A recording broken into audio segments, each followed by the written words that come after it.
इंद्र को आदि सबको पैदा किया।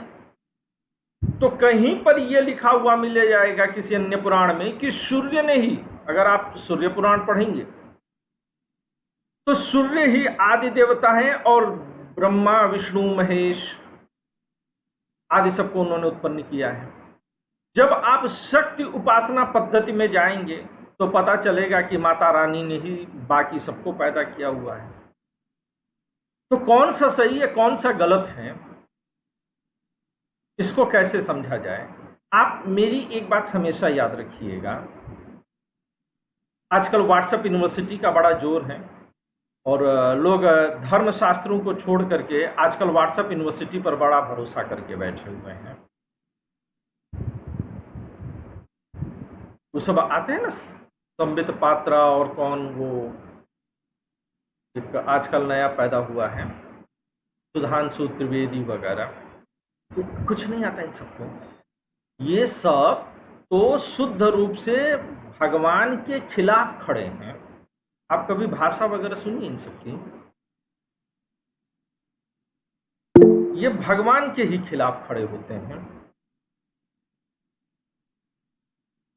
कोई भेद नहीं है मंदिर में, मस्जिद में, गुरुद्वारे में, गिरजाघर में, और गिरजाघर ही नहीं चिड़ियाघर में भी कोई अंतर नहीं है।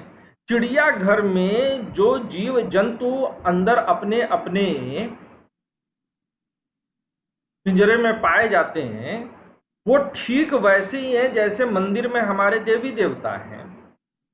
मस्जिद में जो है खुदा को बंद करके ताला मार दिया है,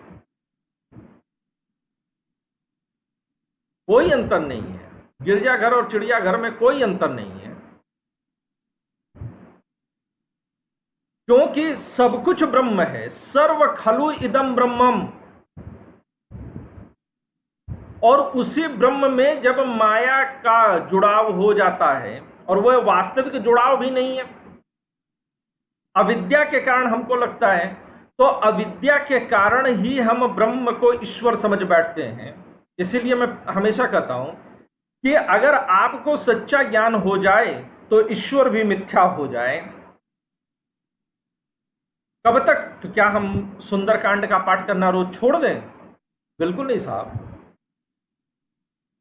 क्योंकि ज्ञान वह नहीं है जो किताबों में सुना गया है, ज्ञान वह नहीं है जो बाबा के प्रवचन में पाया जाता है, जो मुल्ला जी जो है हर जुम्मे के जो है तकरीरों में कहते हैं, वह नहीं है जो गिरजाघरों में पादरी के उपदेशों में है।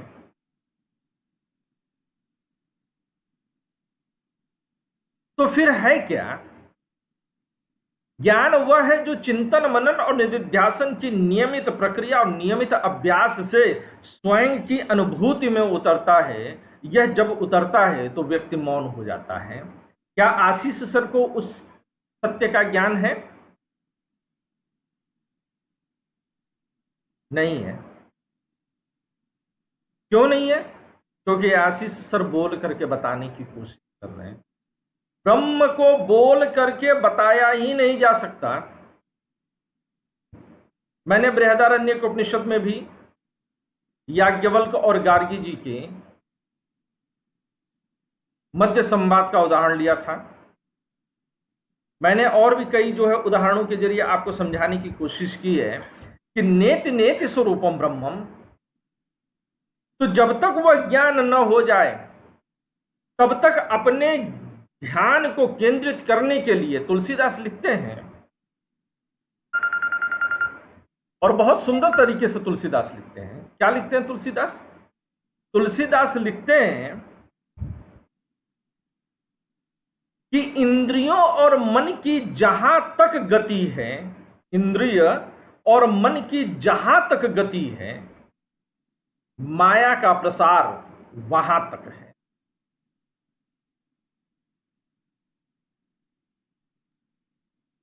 तो जहां तक माया का प्रसार है तो माया विचलन पैदा करती है, माया विक्षोभ पैदा करती है, माया मन में भटकाव पैदा करती है, माया इंद्रियों को बरबस सुखों की तरफ ले जाती है और नतीजे में दुख मिलते हैं।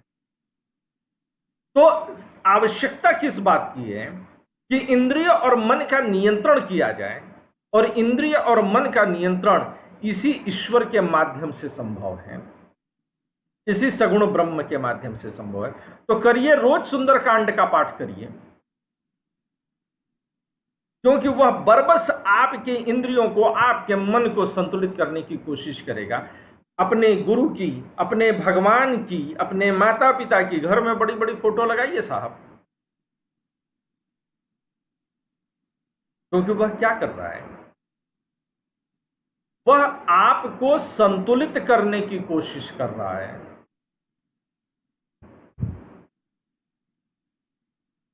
वह आपके मन के भटकाव को थामने की कोशिश कर रहा है। तो सगुण ब्रह्म की उपासना आवश्यक है। किस लिए आवश्यक है? कि इंद्रिय और मन पर नियंत्रण पाया जाए। इंद्रिय और मन का दमन नहीं करना है। एक बार फिर से, आजकल बड़ा चला है कि अरे उनका कोई परिवार थोड़ा ही है, वो तो सन्यासी व्यक्ति हैं। भगवान श्री कृष्ण से गीता में यह प्रश्न है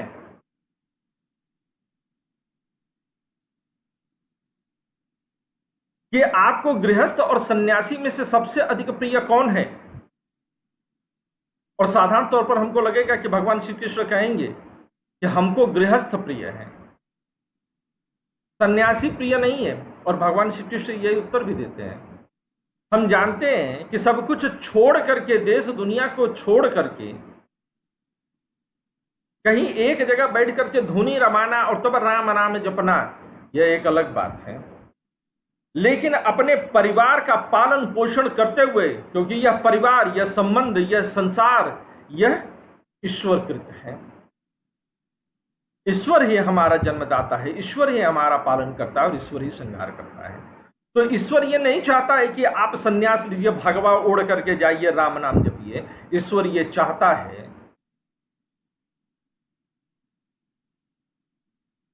कि झीनी झीनी बीनी चदरिया ओढ़िए, रंग बिरंगी ओढ़िए, कभी सफेद, कभी लाल, कभी पीला, कभी नीला, कभी हरा, कभी काला, तो कभी भगवा भी। सब कलर का पहनिए, मन के ऊपर है। और पहन करके ओढ़ने के बाद आप पूरी निष्ठा के साथ अपने परिवार की रक्षा कीजिए, अपने परिवार का पालन करिए, अपना वंश बढ़ाइए। और जब आप ऐसा कर रहे होंगे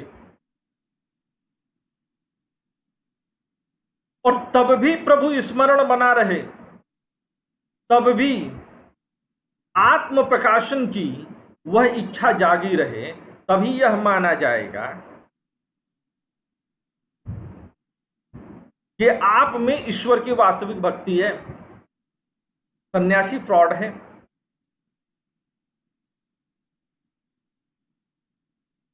सन्यासी को भगवान प्रिय नहीं है, न भगवान को सन्यासी प्रिय है, क्योंकि सन्यास तो एक तरह की कायरता है।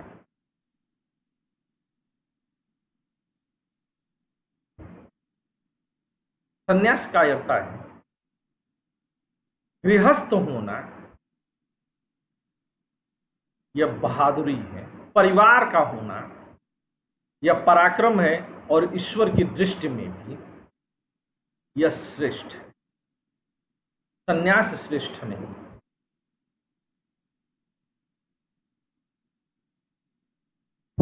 सन्यासी ईश्वर की दृष्टि में कायर है। Excuse me sir. सर अभी अद्वैत वेदांत ही चल रहा है ना? Okay sir. वह कायर है। तो उन्होंने कहा कि परिवार है, इंद्रियां हैं, तो उन्होंने कहा इसका दमन नहीं करना है, इसका नियंत्रण करना है, इसको संतुलन में लाना है, इसको सुरक्षित करना है। कहे अच्छा साहब, तो कैसे होगा? तो कहे सगुण उपासना के माध्यम से होगा। और जाइए ईश्वर से वरदान मांगिए, ये भी नहीं कहा। कुछ लोग कहते हैं कि हम ईश्वर से क्यों मांगे।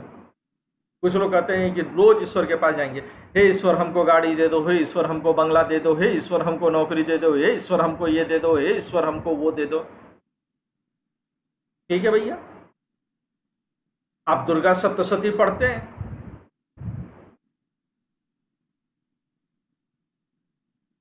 पूरा एक विधि है जहां पर हर एक लाइन के बाद दूसरी लाइन में बोला जाता है कि रूपम देहि जयम देहि यशो देहि दिशो जहि।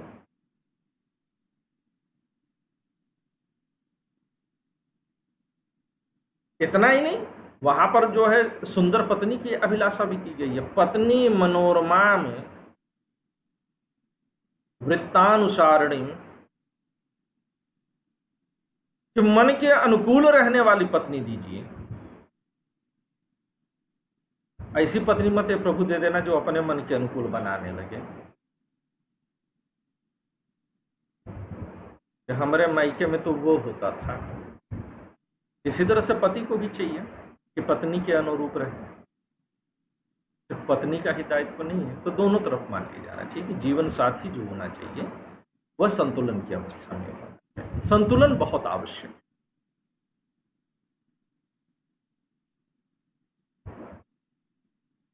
वहां पर देवी की कल्पना की गई है कि या देवी सर्वभूतेषु प्रकृति रूपेण संस्थिता। अब प्रकृति क्या है? माया है। और मैंने आप लोग को कहा था कि शांभवी दर्शन में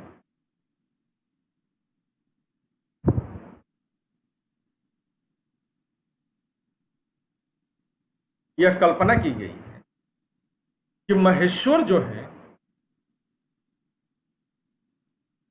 वह स्वयं ब्रह्म है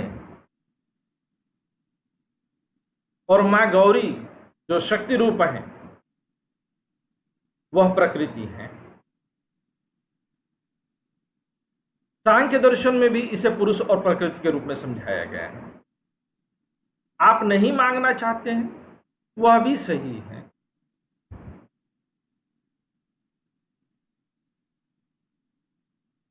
याद रखिएगा कि धर्म के मामले में कभी कोई सही या कभी कोई गलत नहीं हो सकता है, क्योंकि यह व्यवहारिक जगत की सत्ता है और व्यवहारिक जगत हमेशा मिथ्या जगत होता है। तो मांगना है तो मांग लो, शर्माओ मत, संकोच मत करो।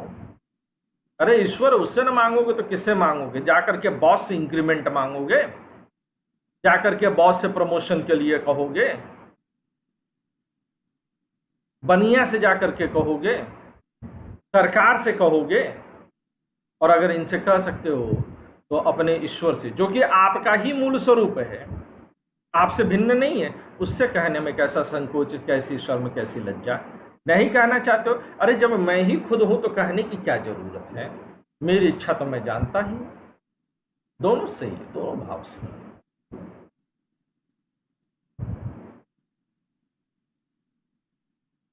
तो यह ईश्वर सगुण उपासना का विषय है, और सगुण उपासना में जब तक इंद्रिय और मन का नियंत्रण नहीं होगा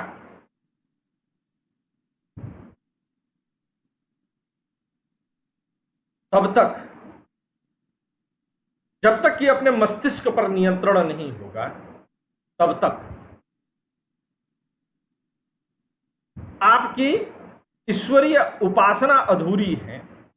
आपका आत्मचिंतन नहीं होगा, और चिंतन, मनन और निधिध्यासन के बगैर कभी भी आपको आत्म तत्व का ज्ञान नहीं होगा, या आप खुद को नहीं जानते हैं और व्हाट्सएप यूनिवर्सिटी में बैठ करके तमाम तरह की चीजें आप ढूंढ रहे हैं कि बताओ नारियल को बाल कब से निकले हैं। अब बाबा बता रहे हैं, एक बाबा बताए अगर आपको संतान न हो तो क्या करिए? पहले गाय को गेहूं खिलाइए, और गाय जब गोबर कर दे तो उसमें से गेहूं छाट लीजिए, निकाल करके सुखा करके उसको पिसवा लीजिए। अच्छा, गेहूं पीसने के लिए बहुत जरूरी है कि एक ठीक ठाक मात्रा में हो। अब फिर उस सुखाए गेहूं को ले जाइए, आप चक्की पर पिसवा लीजिए, फिर उससे हलवा पूड़ी बना दीजिए। इतना कच्चा गेहूं खा करके गाय बीमार पड़ जाएगी। जो लोग गाय वाय पाले हैं या जिनके यहाँ बचपन में गाय रही होगी वो इस बात को जानते हैं, गाय बीमार पड़ जाएगी।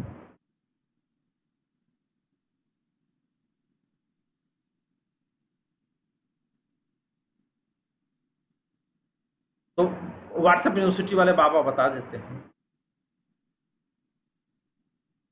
अच्छा, लोग करेंगे भी, परंतु ईश्वर से नहीं मांगेंगे, बेचारी गाय को स्वाहा कर देंगे बीच में। गाय हमारी माता है, तो भैया कौन अपनी माता को जो है खूंटे में बांध के रखता है? कौन अपनी माता को भूसा खिलाता है? सबसे बड़ी बात है कि कौन अपनी माता को नंगा रखता है और फिर जबरदस्ती उसका पैर बांध करके उसका दूध निकाल कर उसको जाकर के अपनी माता का दूध बाजार में बेच करके आता है। याद रखिएगा, प्रकृति ने सबके थन में उतना ही दूध दिया है जितना कि उसके बच्चे के लिए पर्याप्त हो। तो गाय का दूध तुम्हारे लिए नहीं है, गाय का दूध वस्तुतः बछड़े के लिए है। परंतु चलो पी लिया तो ठीक है, और गाय का दूध पीते हैं तो उसके प्रति सम्मान की भावना रखना भी आवश्यक है।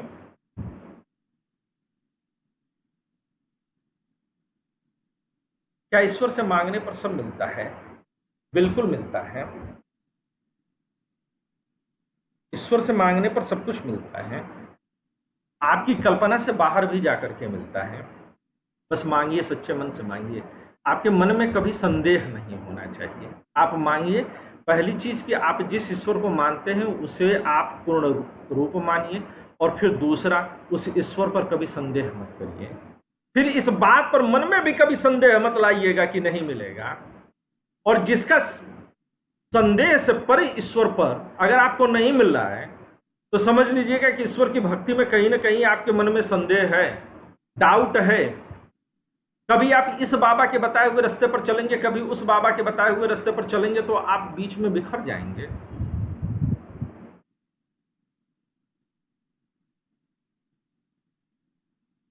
तो विश्वास में कहीं कमी रही है, और उस निमित्त प्रयोजन कृत्य करते रहिए, क्योंकि ईश्वर कहीं और नहीं आपके अंदर बैठा हुआ है।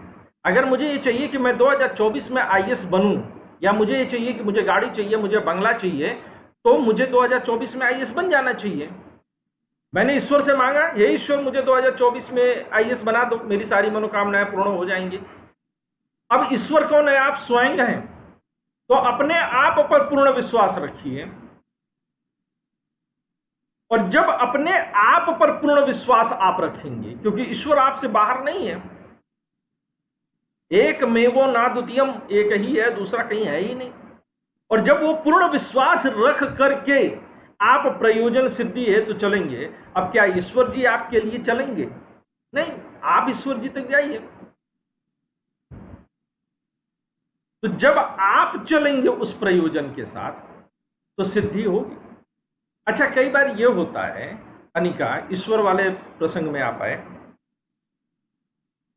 आप कि बेटी अगर आपसे रोज कहे कि हमको जो है पहले सुबह चॉकलेट दो, दोपहर में चॉकलेट दो, शाम में चॉकलेट दो, रात में चॉकलेट दो, उसका आप पर पूरी अगाध आस्था है, क्या वह आप चॉकलेट उसको रोज देती रहेंगी? हर टाइम सुबह दोपहर शाम रात चॉकलेट देती रहेंगी? ऐसा क्यों है? उसका तो आप पर पूर्ण आस्था है, उसने पूरे मन से मांगा है, फिर आप उसे क्यों नहीं देंगी?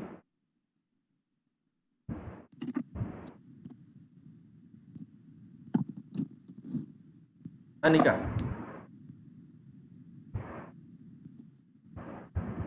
इस पर क्या वो बच्ची भी जानती है कि वह जो मांग रही वो उसके लिए हार्मफुल है, उसके लिए नुकसानदेह है? इसी प्रकार से क्या हम ये जानते हैं कि हम जो कुछ भी मांग रहे हैं वो हमारे लिए लाभप्रद है या नुकसानदेह है? क्या हमें इस बात का पूरा ज्ञान है?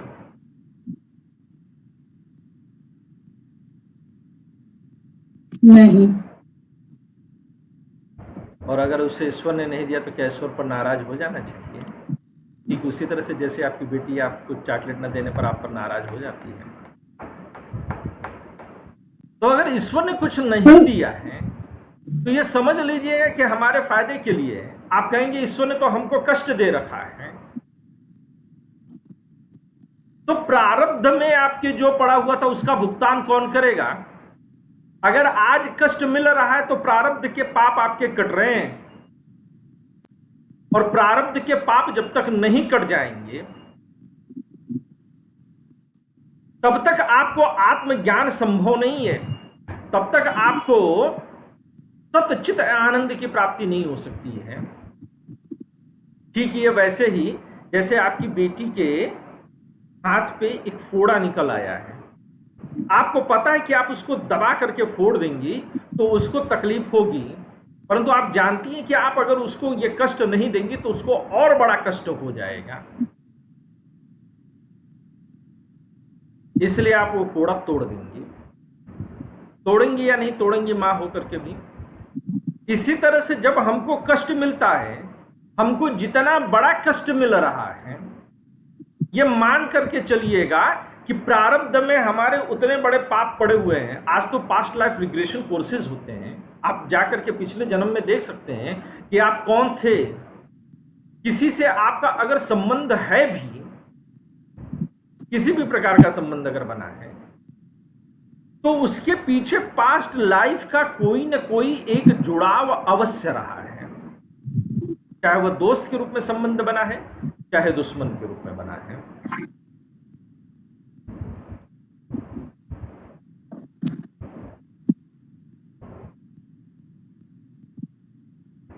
यह होता अवश्य है,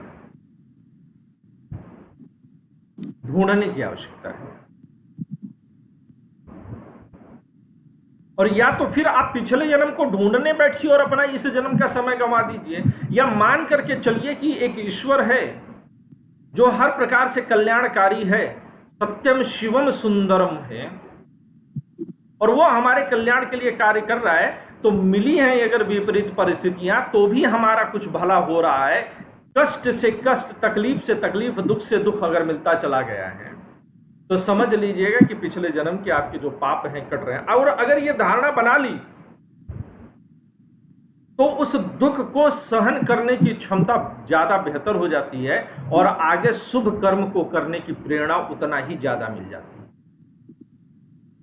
मिलेगी या नहीं मिलेगी? Yes sir. हाँ, ईश्वर में विचार रखना, तो सही बोलती हैं, ईश्वर में विचार रखना, ईश्वर में विश्वास रखना, ईश्वर में मन लगाए रखना हमेशा हमको शुभ कर्मों की ओर लेकर के जाता है। परंतु साथ में यह भी है कि अगर ईश्वर में विश्वास और विचार को समझ लिया और हम ये जानते हैं कि ब्रह्म प्लस माया इज इक्वल टू ईश्वर, तो हमने ये भी सुना है कि ब्रह्म प्लस माया इज इक्वल टू जीव। अब दो समीकरण हमारे पास हैं कि ब्रह्म प्लस माया इज इक्वल टू ईश्वर, ब्रह्म प्लस जीव इज इक्वल टू ईश्वर। तो क्या हम ये कह सकते हैं कि ईश्वर इज इक्वल टू जीव? क्या भगवान राम और अनिका फिर एक ही हैं? क्या भगवान शिव और सपना एक ही हैं? क्या बिल्कुल साफ।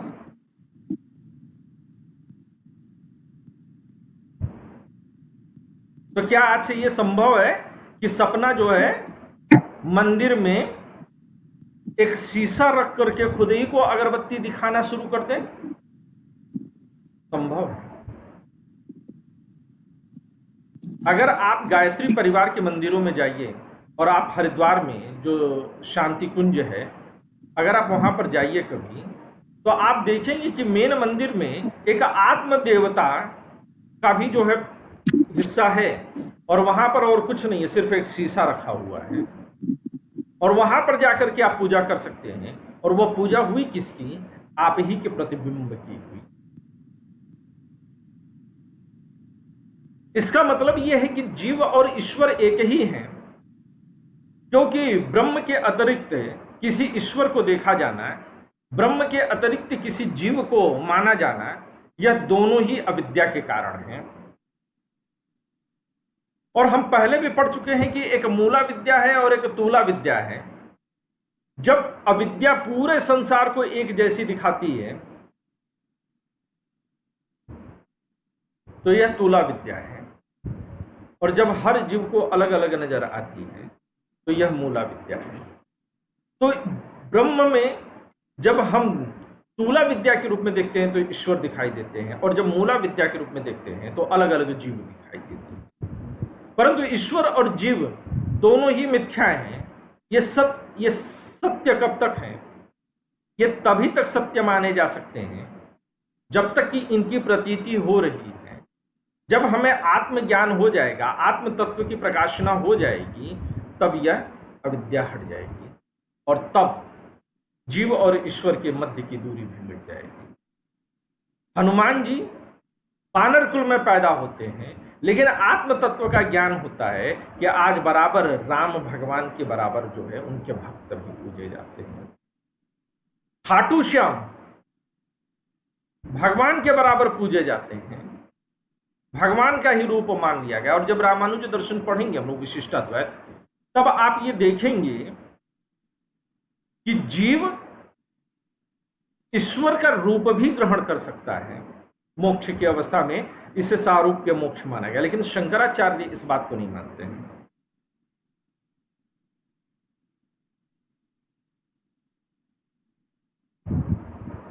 तो इस प्रकार से हम कह सकते हैं कि शंकराचार्य जी के दर्शन में ब्रह्म एकमात्र सत्य है। एक बार फिर से वह श्लोक याद करिए, ब्रह्मम सत्यम जगन मिथ्याम जीवो ब्रह्मैव नापरः। कि ब्रह्मम सत्यम जगन मिथ्याम जीवो ब्रह्मैव नापरः, कि ब्रह्म ही एकमात्र सत्य है और जगत मिथ्या है। जीव और जगत के मध्य कोई भेद नहीं है। तो ईश्वर, जीव और जगत, इनके मध्य कोई भेद नहीं है। वस्तुतः ये ब्रह्म के विवर्त मात्र हैं। विवर्त का मतलब क्या होता है? एक आभासिक परिवर्तन का होना।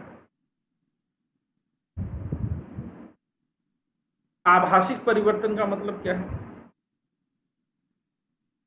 जैसे कि अंधेरे में भूत का नजर आना विवर्त है।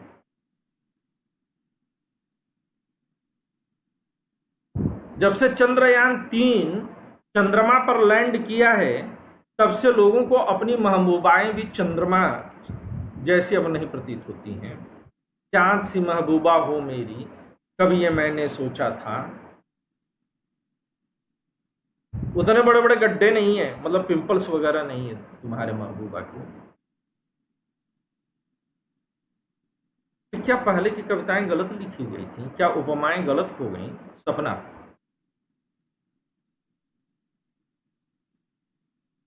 तो कहते कि नहीं,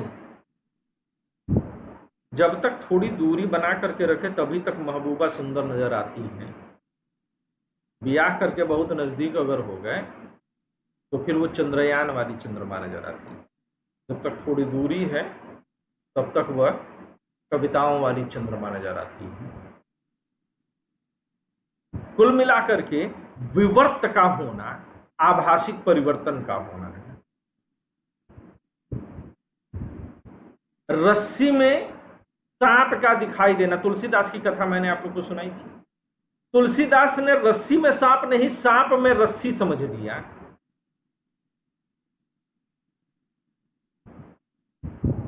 और एक बहती हुई लाश को उन्होंने लकड़ी के रूप में देखा। यह विवर्त है। विवर्त का मतलब आभास होना, वास्तव में होना नहीं, सिर्फ आभास होना। समझ रहे हैं आप लोग विवर्त शब्द का मतलब? Yes sir. तो ब्रह्मम सत्यम जगन मिथ्याम जीवो ब्रह्मैव नापरः। तो ये जो जीव है, यह जो जगत है, यह जो ईश्वर है, यह तीनों क्या है? यह तीनों ब्रह्म के विवर्त मात्र हैं। यह विवर्त मात्र हैं, वास्तविक रूप से यह नहीं है। ठीक बात है ना? तो ब्रह्म और ईश्वर, जीव और जगत, ये सब एक है। लेकिन फिर भी ईश्वर और जीव में दोनों ही ब्रह्म का विवर्त है। ईश्वर और जीव दोनों ही ब्रह्म के विवर्त हैं। मूल रूप में दोनों ब्रह्म हैं। अलग अलग भी नहीं, एक ही ब्रह्म है। फिर भी ईश्वर और जीव में कुछ भेद भी है। क्या भेद है? तो पहला भेद है कि ईश्वर मुक्त है जबकि जीव बंधनग्रस्त है। आप रामचरितमानस को उठा करके पढ़िए, तमाम जगहों पर लिखिए। श्री कृष्ण भगवान की कही हुई गीता को देखिए, हर जगह यह लिखा है कि मेरे लिए कुछ भी अप्राप्य नहीं है, मेरे चाहने मात्र से क्रियाएं हो जाएंगी। यानी कि ईश्वर के अंदर कर्ता का भाव नहीं है, परंतु जीव के अंदर कर्ता का भाव है, इसीलिए जीव बंधन में है। अरे मैंने तो ये कर दिया। बीवियां होती हैं, सबसे अधिक बंधन घर में कौन में है? समाज में सबसे अधिक बंधन में कौन जीता है? पत्नियां जीती हैं या नहीं जीती हैं? हाँ, नाम बताइए। Yes, sir. बंधन में होती है ना, पर दिन भर ये Yes, sir. सुनाती रहती हैं कि मैं ये करती हूं, मैं वो करती हूं, मैं ऐसा करती हूं, मैं वैसा करती हूं, मैं ये करती हूं, वो करती हूं, ये है, वो है, ऐसा है, वैसा है, सुबह से शाम तक। उनके अंदर देखिए कर्तृत्व की या कर्तापन की भावना बहुत अधिक होती है कि नहीं होती है? अब पुरुष Yes, sir. के साथ तुम करते ही क्या हो? तो जिसके अंदर जितना कर्ता भाव होगा, ये मजाक में कही हुई बात थी, इसको बहुत अधिक सीरियसली मत लीजिएगा आप लोग।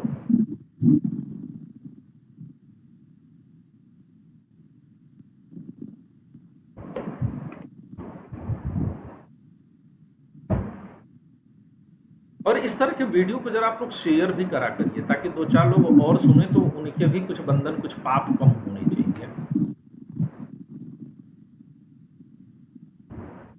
सिर्फ यूपीएससी का ही बेड़ा पार न हो, भवसागर की भी नैया तरनी चाहिए, है ना? आते हैं मुद्दे पर। तो जीव जो है, ईश्वर में बंधन नहीं है, परंतु जीव में बंधन है। ये दोनों के बीच का सबसे बड़ा अंतर है। और ईश्वर मुक्त क्यों है? क्योंकि कर्ता की भावना उसके अंदर नहीं है। The sense of doer is absent. ये अनुसत्य ने जो देखिए कितना सुर लय ताल में बोला, हाँ ऐसा लगा जैसे एकदम पंचम सुर लगाया है, और वो पूरा स्पीकर वगैरह रख करके, माइक वगैरह। Sorry sir. अरे नहीं ठीक है, बहुत अच्छा सुर लगा था। एक बार फिर से सुनो तो, पूरा लंबा तान के सप्तम तक जाना की बार, पर सुंदर था। हाँ, बड़ा लय ताल में था। तो ईश्वर में कर्ता का भाव नहीं है। हम लोगों में क्या है? हमारे अंदर कर्ता का भाव बहुत अधिक रहता है। मैं दुखी हूं क्योंकि मुझ में कर्ता का भाव उतना ही अधिक है।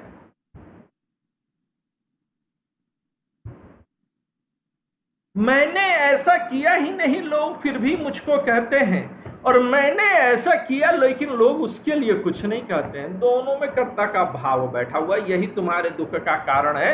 इससे मुक्त हो जाओ। और जिस दिन जीव कर्ता के बंधन से मुक्त हो जाएगा, वह स्वयं ईश्वर रूप हो जाएगा। कर्तृत्व का भाव नहीं आना चाहिए। इसीलिए भगवान श्री कृष्ण ने इसी बात को स्पष्ट करने के लिए गीता में कहा है कि कर्मण्येवाधिकारस्ते मा फलेषु कदाचन मा कर्म फल हेतुर्भूमा ते संगो अस्त्व कर्मणि त्याज्यमनेकानेकं धर्मं मामेकं शरणं मा वज्रहं त्वां सर्व पापेषु मोक्षयिष्यामि मा शुचः। तुम सब कुछ त्याग करके मेरी शरण में आ जाओ। सुंदरकांड में भगवान राम विभीषण से कहते हैं कि सबके ममता ताग बटोरी, कि जितनी तुम्हारे अंदर मोह माया है सबको धागे में बटोर करके, पिरो करके, माला बना करके मेरे चरणों में अर्पित कर दो। यानी कि sense of doer, sense of self, इसको जो है आप समाप्त कर दीजिए। और फिर देखिए मौज। और कभी जीवन में आप लोग 2 दिन के लिए करके देखिए कि किसी भी चीज के प्रति आप कर्तृत्व का भाव ही मत लाइए। आप देखिएगा कि क्या गजब का जो है आपका दिमाग हल्का हो जाएगा। और कितना ही आप 2 दिन के लिए प्रैक्टिकल के तौर पर करके देखिए, मौज ही मौज साहब। इतना ही आनंद से हृदय भर जाएगा कि आपको बस मजा आ जाएगा। खा रहे हैं परंतु आप नहीं खा रहे हैं, कर रहे हैं परंतु आप नहीं कर रहे हैं, तो पास भी होंगे तो आप नहीं होंगे, फेल होंगे भी तो आप नहीं होंगे। एकदम दिमाग हल्का हो जाएगा आपका। और जो लोग दुख में है, तकलीफ में है, कष्ट में है, डिस्ट्रैक्शंस में है, मेमोरी लॉस में है, गजब का फायदा मिलेगा।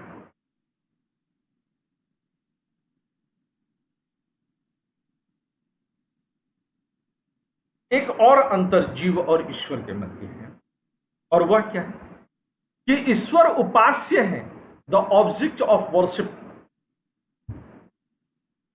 और जीव उपासक है।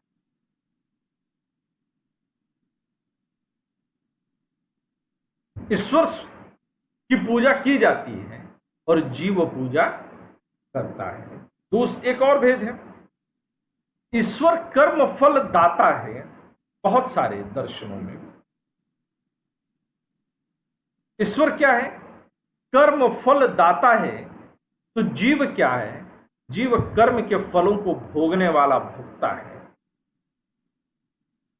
ईश्वर कर्म के बंधन से परे है।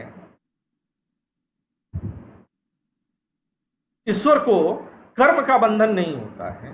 तो अगर जीव चाहे कि मैं कर्म करूं और मुझको भी बंधन ना हो, तो जीव के अंदर देखिए, कर्म करने से कर्म का बंधन नहीं होता है। मेरी बात को याद रखिएगा, कर्म को करने से कर्म का बंधन नहीं होता। अच्छा, कर्म भी 2 प्रकार के होते हैं, एक ऐच्छिक कर्म होता है, एक अनैच्छिक कर्म होता है। ऐच्छिक कर्म कौन से होते हैं? जिनको कि हम अपनी इच्छा के कारण करते हैं। मैं चलना चाहता हूं तो मैं चलता हूं, मैं नहीं चलना चाहता हूं तो मैं नहीं चलता हूं। यानी कि जिन कर्मों पर मेरी इच्छा का वश होता है वे ऐच्छिक कर्म होते हैं। परंतु जिन कर्मों में हमारी इच्छा नहीं होती, जैसे पलकों का झपक जाना, जैसे कि सांस का लिया जाना, जैसे कि मेरे पेट में खाना का पचना, सुसु पॉटी का होना, यह अनैच्छिक कर्म है। खांसी आना, यह अनैच्छिक कर्म है। हमारी इच्छा नहीं है यहां पर। तो क्या अनैच्छिक कर्म हमको बंधन में डालेंगे? नहीं डालेंगे। परंतु ऐच्छिक कर्म बंधन में डालते हैं। यानी कि ऐसे कर्म जो हमारी इच्छा के कारण होते हैं वे हमको बंधन में डालते हैं। अब ऐच्छिक कर्म को भी 3 भागों में आप बांट सकते हैं। मीमांसा दर्शन में हम लोगों ने यह चर्चा किया हुआ है कि शुभ फल के दाता, ऐसे ऐच्छिक कर्म जो शुभ फल देते हैं, ऐसे ऐच्छिक कर्म जो अशुभ फल देते हैं, और ऐसे ऐच्छिक कर्म जो निरपेक्ष होते हैं। जैसे कि केवल चलना, न ये शुभ फल देगा न अशुभ फल देगा, बस कैलोरी बर्न करेगा। लेकिन किसी की सहायता करना, किसी से प्रेम करना, यह कैसा है? यह शुभ फलदाता है। किसी से घृणा करना, किसी की हत्या कर देना, यह कैसा है? यह अशुभ फल है, दाता करना है। तो ऐसे कर्म जहां पर हमारी इच्छाएं होती हैं, यानी कि कर्म स्वयं में फलदाता नहीं है, कर्म स्वयं में बंधन में डालने वाले नहीं है, बल्कि कर्मों के पीछे जो हमारी भावना है वो हमको बंधन में डालते हैं। शुभ कर्म भी बंधन में डालते हैं और अशुभ कर्म भी बंधन में डालते हैं। बंधन होगा, राम राम जपिएगा तो भी बंधन है। परंतु कुछ बंधन ऐसे होते हैं जो हमको उबारने के लिए होते हैं। जैसे किसी को हमने हाथ में रस्सी बांध करके हमें डूबते हुए को खींच लिया, अभी भी बंधन है लेकिन बचाया जा रहा है। तो ईश्वरीय भक्ति वह बचाने वाला बंधन डालेगा। और किसी का हाथ पैर बांध करके उसमें पत्थर बांध करके समंदर में फेंक दीजिए, बंधन अभी भी है, वही जल है लेकिन अब की बार डुबोने वाला है। और बंधन है दोनों जगह। तो बंधन से मुक्ति क्या कर्म किए बिना रह जाए? तो श्री कृष्ण गीता में फिर कहते हैं कि नैष्कर्म से अच्छा है निष्काम कर्म, यानी कि काम मत करिए, ये तो संभव नहीं है। जगत में आए हैं तो कुछ ना कुछ तो करना ही पड़ेगा, बिना किए तो रह नहीं सकते। तो नैष्कर्म में तो संभव नहीं है, तो निष्काम कर्म पर जाइए, यानी कि भावनाओं को त्यागिए, इच्छाओं को त्यागिए और स्वधर्म और वर्ण के अनुरूप कर्म कीजिए। हाँ निधि। सर निष्काम कर्म कौन से होते हैं? जिसका हम मतलब कोई फल की इच्छा ना करे वो निष्काम कर्म होगा। हाँ जी, ओके सर। यानी कि आज निधि आप शाम को जाइएगा फल मंडी में, ठेले वाले से जो है आप 200 रुपये दे दीजिएगा, सुंदर सुंदर सेब दिखिएगा, लेकिन सेब की अपेक्षा मत करिएगा। तो इसे कौन सा कर्म कहेंगे? तो ये सर निष्काम थोड़ी होगा, ये मूर्ख कर्म है। निष्काम कर्म का मतलब कि आपने जो कर्म किया, आपका कर्म है कि आप उससे फल के लिए कहिए और उसे पैसे दे दीजिए, परंतु हर एक सेब बहुत मीठा निकले इसकी अपेक्षा मत करिए। एक आदमी खट्टा भी निकल सकता है, एक आदमी का कीड़े भी निकल सके, बस उसकी अपेक्षा मत करिए। कर्म है तो सभी एक जैसे तो नहीं हो सकते फल। अगर 1 किलो सेब ले रहा है तो सभी एक जैसे कैसे हो सकता है? वो तो अंदर पर हमारी काट के ही पता चलेगा आपको। क्या सर? मीठे हों, हमारी इच्छा यही होती है कि सब एकदम मीठे हों, एकदम शरबत। Yes sir. यही कर्म बंधन है। लीजिए, अपनी ईश्वर ने जो बुद्धि दी है, जो युक्ति दी है, उसके जरिए आप उसके अच्छे बुरे की पहचान करिए, है ना। अब आगे सर सर कर्म मानसिक और शारीरिक दोनों तरह से किया जा सकता है ना? और आध्यात्मिक तौर से भी, भावनात्मक तौर से भी, परंतु मुख्य रूप से शारीरिक और मानसिक होता है। बैठ करके किसी को मन ही मन चक्कू घोंप देना कौन सा कर्म है? मानसिक सर। हम लोग करते हैं, बहुत बार करते हैं सर। अच्छा, कभी केवल मानसिक कर्म करना हो तो हम लोग ज्यादातर अच्छा कर्म करते हैं या बुरा कर्म करते हैं? कभी हम लोग बैठे बैठे किसी की मदद करने की सोचते हैं, किसी को प्रेम करने की सोचते हैं, किसी का भला करने की सोचते हैं, या जब हम लोग इस तरह से किसी बारे में सोचते हैं तो हमेशा जो उसकी टांग ही खींचने की सोचते हैं? हम लोग ज्यादातर क्या सोचते हैं? अपनी अपनी बताइएगा, केवल अपनी। सर गुस्सा आ जाए या फिर नॉर्मली भी अगर सोचते हैं तो मानसिक कर्म अच्छे भी हो सकते हैं, बुरे भी हो सकते हैं। ज्यादातर क्या सोचते हैं? ज्यादातर तो सर अच्छा ही सोचते हैं कि सबका अच्छा हो जाए, कोई मतलब किसी को कोई दुख ना हो। ये तो आदर्श की बात बोली आपने, ये तो एब्स्ट्रैक्ट थिंकिंग है। जब उसमें नहीं सर, वैसे में जैसे सिचुएशन देखते हैं ना सर, जैसे कोई हम सिचुएशन देखते हैं तो उस सिचुएशन को भावनात्मक रूप से सोचना, ठीक है। ईश्वर क्या है? ईश्वर शासक है और जीव उसकी प्रजा है, शासित है। ईश्वर सर्वज्ञ है, सर्वशक्तिमान है, सर्वशक्तिशाली है, ईश्वर संपूर्ण है, उसमें कोई भी इच्छा शेष नहीं है। तो जीव ठीक इसका उल्टा, जीव दुर्बल है, क्षीण है, तुच्छ है,